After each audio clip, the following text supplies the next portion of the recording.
जो how are you all, I hope आप सब बढ़िया होंगे। तो आज हम स्टार्ट करते हैं अपना 11th क्लास का टॉपिक स्केलर्स एंड वेक्टर्स।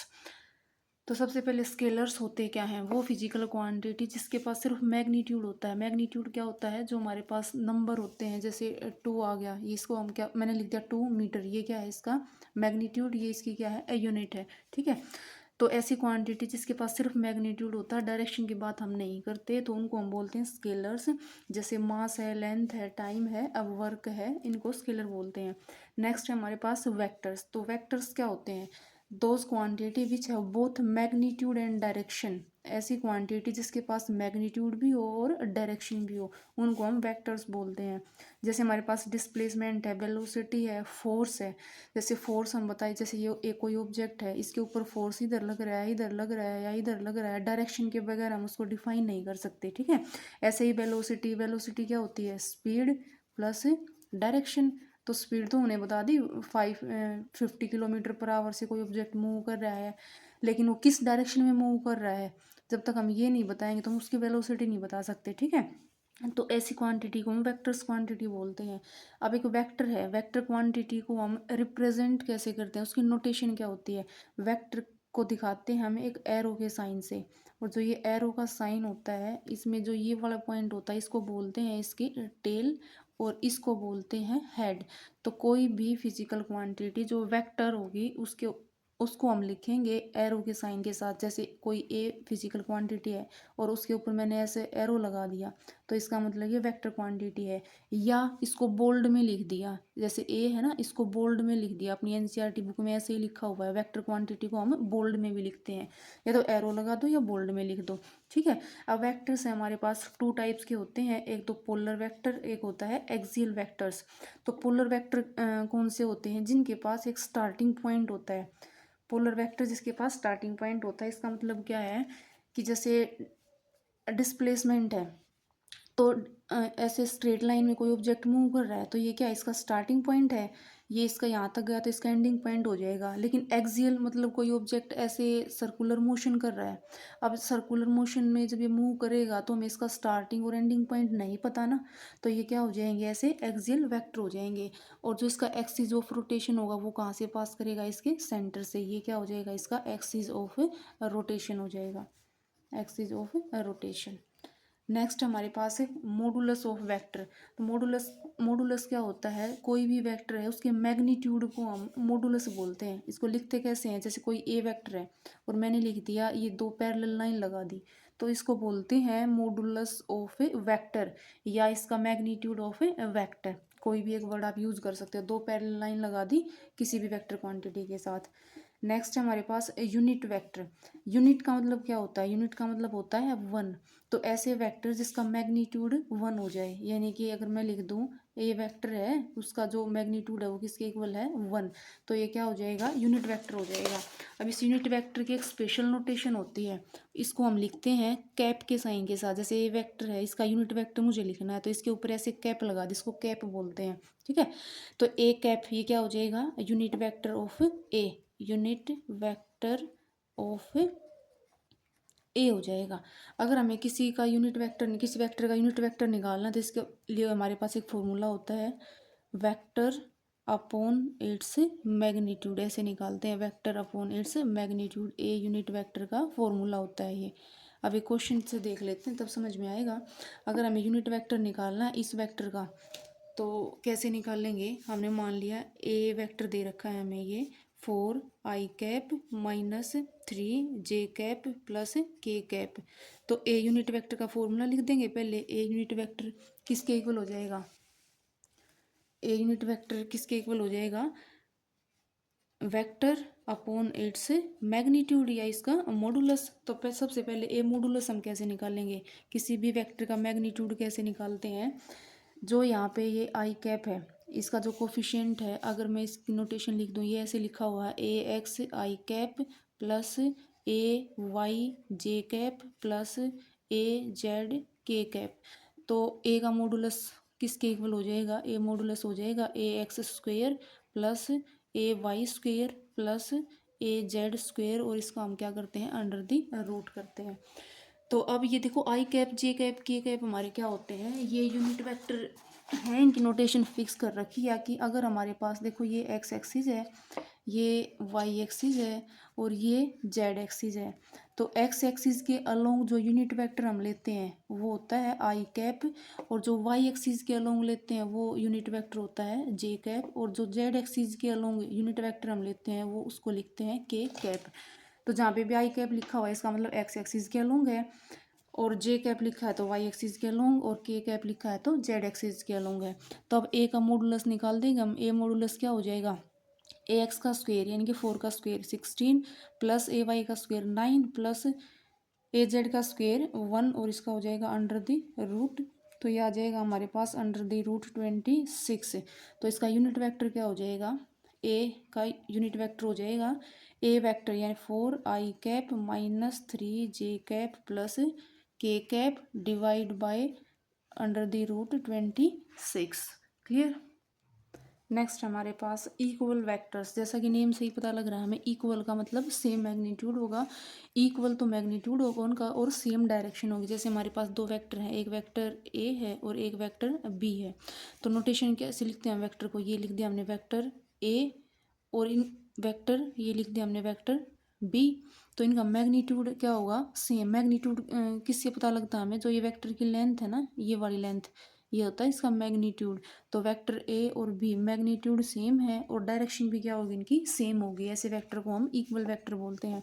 अगर मैंने ऐसे ड्रॉ कर दिया ना, ये वेक्टर ए है और इसका मैग्नीट्यूड सेम कर दिया और ऐसे बी बना दिया, इसका मतलब ये इक्वल नहीं है। डायरेक्शन भी सेम है, इसको ऐसे भी बना सकती हूँ, ये वेक्टर ए हो गया और ये वेक्टर यहाँ पे बी हो गया, तो भी ये हमारा क्या हो जाएंगे, दोनों वेक्टर इक्वल हो जाएंगे, यानी कि vector A is equals to vector B. Next हमारे पास नेगेटिव वेक्टर। नेगेटिव का मतलब क्या होता है, उल्टा, यानी कि मैग्नीट्यूड तो उनका सेम होगा, ये लेंथ तो सेम मिलेगी एरो की, लेकिन डायरेक्शन क्या होगी इनकी, अपोजिट होगी। जैसे मैंने ये ए वेक्टर बना दिया यहाँ पे वेक्टर ए, और बी वेक्टर को ऐसे ड्रॉ कर दिया, हमारी ए की डायरेक्शन इधर है तो बी की क्या होगी, इसके अपोजिट होगी। तो ए और बी दोनों आपस में क्या हो जाएंगे, नेगेटिव वेक्टर हो जाएंगे। नेक्स्ट हमारे पास को इनिशियल वेक्टर।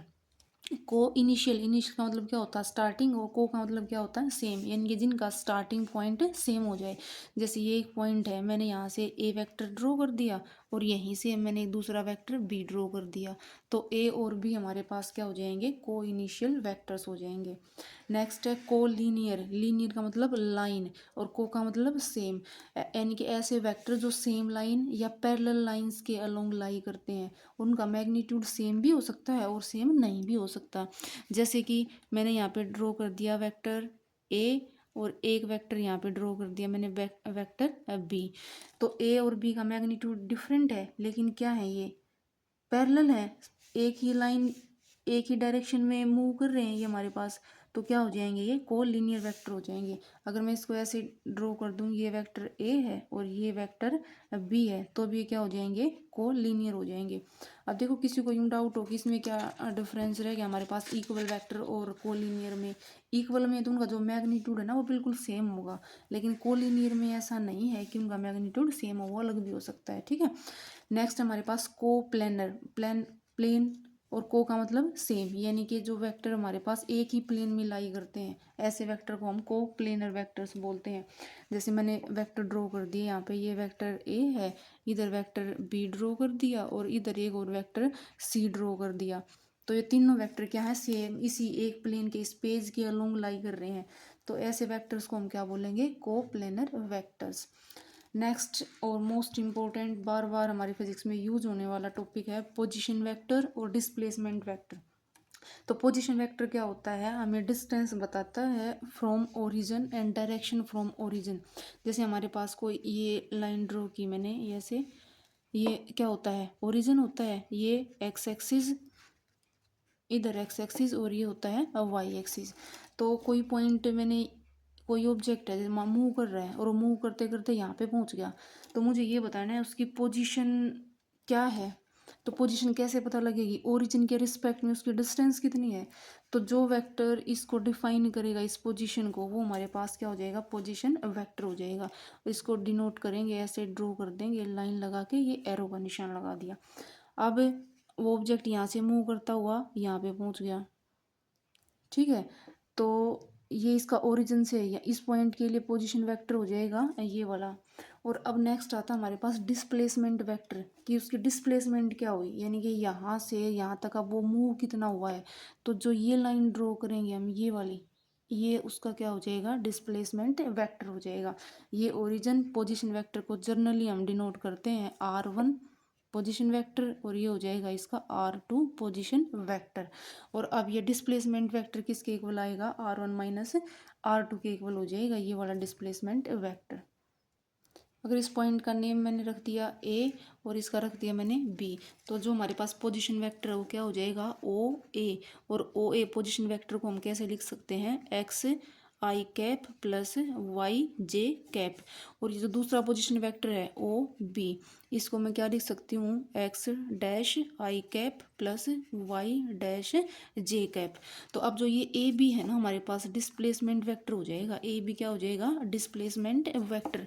ए बी इस डिस्प्लेसमेंट वेक्टर को हम कैसे लिखेंगे, इसकी वैल्यू आ जाएगी ये R2 माइनस R1, तो ये हो जाएगा x dash minus x i cap plus Y dash minus y j cap. अब ये यहाँ से R2 माइनस R1 होगा या R1 माइनस R2 होगा, ये कन्फ्यूजन आपका ट्रायंगल ऑफ वेक्टर एडिशन आएगा आगे, उसमें बिल्कुल अच्छे से क्लियर हो जाएगा। ठीक है, नेक्स्ट है multiplication of A vector by scalar, कि अगर हमारे पास कोई वेक्टर है और उसके हम मल्टीप्लाई करते हैं स्केलर से, तो क्या होगा, जब भी हम किसी भी वेक्टर को, जैसे वेक्टर ए है उसकी स्केलर के साथ हमने मल्टीप्लाई कर दी, तो वो भी क्या बन जाएगी, जो उसकी प्रोडक्ट आएगी ना वो वेक्टर बन जाएगी। ठीक है, और उसकी डायरेक्शन क्या होगी, along the same direction of A. जैसे ये ए वेक्टर ऐसे है, कोई ए वेक्टर है और इसको मैंने 5 से मल्टीप्लाई कर दिया, तो ये 5 से मल्टीप्लाई होकर क्या हो जाएगा 5a, यानी कि जो स्केलर था वो भी क्या बन जाएगा, वेक्टर बन जाएगा। और उसकी डायरेक्शन क्या होगी, जिस डायरेक्शन में वेक्टर ए था उसी के अलोंग वो 5a लाई करेगा। ठीक है, लेकिन जो यूनिट है ना वो यूनिट चेंज हो जाएगी। कोई एग्जांपल लेकर देखते हैं, अगर हमारे पास वेक्टर ए है, फोर्स मान लिया 100 न्यूटन है, और एस की वैल्यू हमारे पास 10 सेकेंड, टाइम स्केलर होता है ना, तो ये स्केलर हमारे पास, ये स्केलर है और ये वेक्टर है, फोर्स वेक्टर होता है। तो स्केलर की जब वेक्टर के साथ हमने मल्टीप्लाई की तो क्या हो जाएगा, ये 100 न्यूटन मल्टीप्लाई बाय 10 सेकेंड, तो ये आ जाएगा 1000 न्यूटन सेकेंड। अब न्यूटन सेकेंड देखो, यहाँ पे तो इसकी यूनिट न्यूटन थी, यहाँ पे सेकेंड थी, लेकिन अब जो प्रोडक्ट है उसकी यूनिट क्या हो जाएगी, न्यूटन सेकेंड। इसका मतलब यूनिट चेंज हो जाती है लेकिन डायरेक्शन सेम रहेगी। ठीक है, नेक्स्ट हमारे पास आती है स्केलर प्रोडक्ट और डॉट प्रोडक्ट, दोनों एक के ही नाम है, या तो आप स्केलर प्रोडक्ट बोले आपको कोई, या बोलते डॉट प्रोडक्ट निकालो किसी भी दो वेक्टर की। तो कैसे निकालेंगे, अगर हमारे पास ए वेक्टर दे रखा है, अब ए वेक्टर को कैसे लिखते हैं, ये unit vector along X, unit vector along Y, unit vector along Z direction, और ये इनके क्या है, मैग्नीट्यूड। जैसे ये लिख दिया ना यहाँ पे, ए x i cap, A x क्या दिखाता है इसके मैग्नीट्यूड को, और आई कैप अलोंग एक्स एक्सिस। ठीक है, ऐसे ये ए वाई इसका मैग्नीट्यूड, और जे कैप मतलब इसकी डायरेक्शन की वाई एक्सिस के अलोंग है ये। ठीक है, तो इनकी जो डॉट प्रोडक्ट होती है ए डॉट बी, वो हम कैसे निकालते हैं, ए डॉट बी क्या हो जाएगी, जो आई के साथ डॉट आती है वो तो होती है हमारे पास i dot i cap is equals to j dot j cap is equals to k dot k cap, ये आती है हमारे पास 1 के इक्वल। ठीक है, आई को आई के साथ मल्टीप्लाई कर दो, जे को जे के साथ, के को के साथ, तो उसकी वैल्यू क्या आएगी, 1 आएगी। तो जो ए डॉट बी है वो किसके इक्वल आती है, ए एक्स बी एक्स, इसकी इसके साथ मल्टीप्लाई कर दी, प्लस ए वाई बी वाई प्लस ए जेड बी जेड। ठीक है, तो ए डॉट बी की वैल्यू आ जाएगी हमारे पास। अब जैसे कोई क्वेश्चन करते हैं, अगर ए वेक्टर दे रखा है हमें 3 I cap plus 4 J cap minus 5 K cap, और वेक्टर बी दे रखा है हमें 2 आई कैप माइनस 2 के कैप, तो हमसे पूछ ले कि ए डॉट बी निकालो, तो ए डॉट बी कैसे निकालेंगे, सीधा जो आई वाला कंपोनेंट है आई की आई के साथ मल्टीप्लाई कर दो, तो ये क्या हो जाएगा 3 मल्टीप्लाई बाई 2 प्लस जे की जे के साथ है, तो देखो यहाँ पे जे नहीं है ना, इसका मतलब ये वाली टर्म क्या हो जाएगी 0, प्लस के की के साथ, तो के की वैल्यू क्या है -5, और के यहाँ पे क्या है -2, तो हमारे पास आंसर आ जाएगा 6 और ये माइनस माइनस प्लस 10, तो इसकी वैल्यू आ जाएगी 16। अब देखो हमने ये आई के साथ, आई की इसके साथ नहीं ली, क्योंकि जो हम डॉट निकालने हैं ना, आई की जे के साथ है, या जे की के साथ डॉट, या के की आई के साथ डॉट निकालेंगे तो उसकी वैल्यू ना ज़ीरो होती है। सेम के साथ तो 1 आती है और डिफरेंट के साथ डॉट प्रोडक्ट हमेशा ज़ीरो आती है। तो आप इसको चाहो तो ऐसे भी करके देख सकते हो, जो सिंपली मैथ में हम मल्टीप्लाई करते हैं, जैसे इक्वेशंस वगैरह में ये x है, यहाँ पे x+2 है, तो इस x की एक बार इसके साथ, एक बार x की इसके साथ है। तो ऐसे ही आप इसको सिंपली मल्टीप्लाई करके देख सकते हो कि वेक्टर a है हमारा, तो एक बार तो इसकी इसके साथ, इसके साथ, इसके साथ, फिर इसकी इसके साथ, ऐसे मल्टीप्लाई करोगे तो जो ये वाली टर्म है ये तो सारी क्या हो जाएंगी, ज़ीरो हो जाएंगी। हमारे पास टर्म कौन सी बचेंगी, सिर्फ सेम सेम वाली बचेंगी। तो सिंपल सी बात है कि आपको जो सेम सेम वाला है उन दोनों की मल्टीप्लाई करनी है, आई के साथ, जे की जे के साथ और के के साथ, बाकी सारी टर्म ज़ीरो हो जाएंगी। तो ए डॉट भी बहुत ही सिंपल है, ऐसे निकल जाएगा आपके पास, ठीक है। नेक्स्ट हमारे पास वेक्टर प्रोडक्ट और क्रॉस प्रोडक्ट। क्रॉस प्रोडक्ट में हम कैसे निकालते हैं, पहले तो इसकी नोटेशन ऐसे लिखते हैं, ए क्रॉस बी। तो ए क्रॉस बी किसके इक्वल होता है, अगर आप इसकी थीटा के साथ भी फॉर्मूला लिखना चाहो ना, तो ए क्रॉस बी हमारे पास होता है A B cos, A B sine theta. और जब डॉट का अगर ऐसे लिखना चाहो ना, तो डॉट प्रोडक्ट में फॉर्मूला होता है A B sine, A B cos theta, A B cos theta. Dot में तो A dot B, A B cos theta, ये क्या ए और क्या बी क्या है हमारे पास, मैग्नीट्यूड है। और ऐसे ही क्रॉस में A cross B, magnitude of A, magnitude of B और sine theta, theta is angle between vector A and B, ठीक है। तो जब हम क्रॉस प्रोडक्ट करते हैं तो यहाँ पे जब आई की आई के साथ करते हैं, या जे की जे के साथ करते हैं, या के की के साथ करते हैं, तो उन सब की वैल्यू यहाँ पे क्या आती है, ज़ीरो आती है। सो क्रॉस आएगा यहाँ पे, आई क्रॉस आई, जे क्रॉस जे और के क्रॉस के किसके इक्वल होता है, ज़ीरो के। और आई क्रॉस जे किसके इक्वल होता है, जे क्रॉस के किसके इक्वल होता है, और के क्रॉस आई किसके इक्वल होता है। या आप देखो ऐसे बना लेना, आई यहाँ पे लिख लिया आपने, जे यहाँ पे लिख लिया और के यहाँ पे लिख लिया। तो इसको मूव करो क्लॉकवाइज, तो आई क्रॉस जे, आई से आप जे पे गए तो थर्ड कौन सा बचा यहाँ पे, के बच गया, यानी कि आई क्रॉस जे किसके इक्वल आएगा, के कैप के इक्वल आएगा। अब आपको निकालना जे क्रॉस के, यानी कि जे से के की तरफ गए तो तीसरा कौन सा बच गया हमारा, इसी डायरेक्शन में सेम, तो ये बच गया हमारे पास आई कैप। अगर हमें निकालना के क्रॉस आई, तो के क्रॉस आई, तो के और आई थर्ड कौन सा बचा हमारे पास, जे कैप आ जाएगा। लेकिन इस ऑर्डर को ध्यान रखना है, कभी भी जो के क्रॉस आई है वो कभी भी इक्वल नहीं होगा आई क्रॉस के, बल्कि उसके नेगेटिव के इक्वल होगा, ठीक है। अगर आपसे पूछ ले यहाँ पे आई क्रॉस के बताओ क्या होगा, तो आई क्रॉस के हम क्या चल रहे हैं, एंटी क्लॉकवाइज चल रहे हैं ना, इसका मतलब माइनस आएगा, आई क्रॉस के आगे क्या आएगा, माइनस आएगा, माइनस जे कैप, ठीक है। अगर मैं यहीं पे दिखूं, आई क्रॉस के कैप किसके इक्वल होगा, माइनस जे कैप, ठीक है। तो अब हम क्वेश्चन करते हैं, फिर आपको और ज़्यादा अच्छे से समझ में आएगा। अगर हमारे पास वेक्टर है, vector A is equals to 3 I cap plus 2 J cap plus 4 K cap, और वेक्टर बी है हमारे पास 2 I cap plus 3 J cap plus 5 K cap. हमें निकालनी है ए क्रॉस बी। तो ए क्रॉस बी क्या हो जाएगा, इसको निकालने का बिल्कुल इजी सा मेथड है।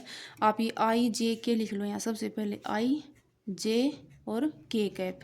अब ए क्रॉस बी हमें निकालना है, तो ए की वैल्यू क्या है, ये जो ए वेक्टर है 3 I cap plus 2 J cap plus 4 K cap, यहाँ पे आई का कोफिशिएंट है ना जो, वो आई के नीचे लिख लो 3, जे का कोफिशिएंट जे के नीचे लिख लो, के का कोफिशिएंट के नीचे लिख लो, फिर किसके साथ क्रॉस निकालनी है उसका नीचे लिखो। ये हो जाएगा 2, ये हो जाएगा 3 और ये हो जाएगा 5। अब आपको क्या करना है, अब आपको लिखना है यहाँ पे, सबसे पहले लिखो आई वाली ही कर रहे हो ना, तो आई कैप लिख लिया आपने, यहाँ पे आई कैप लिखा।